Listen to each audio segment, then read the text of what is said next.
There you go, Sheldon. That's record time. I basically rebuilt the structure based on the size of this piece of wood on the bottom and was able to be much more accurate about all the dimensions. To which I gave this guy a spin about 5 minutes ago as I've been cleaning up, and I didn't realize, but it's still going. So that's much better balanced. However, it still has a wobble. You can see here. And that's all due to the problem with the center axle hole. When I drilled it, I don't have anything other than this guy here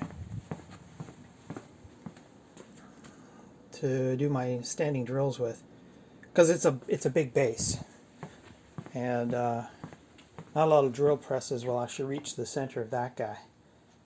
I do have one on my eye, but there's only two left. That's like $800 Canadian, but it's got a 32-inch reach, which would be a wheel essentially double this size and the hole drilled there, so the rest of it would go up. That'd be this is a 2 foot wide. It would be 4 feet. So this, by the way, is 32 pounds, or no, 28 pounds rather.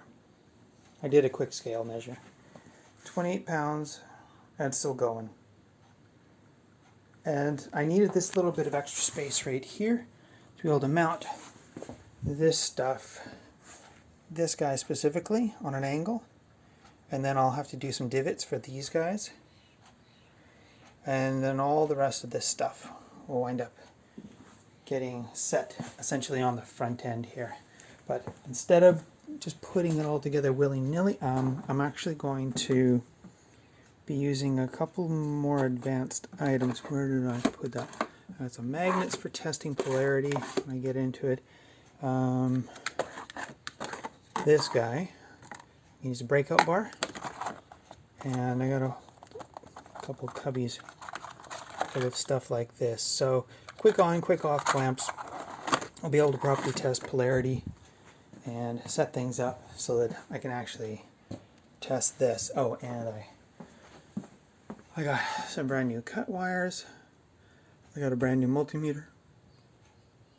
I got a new welding station. The power supply that I got a couple months ago, feels like a year ago.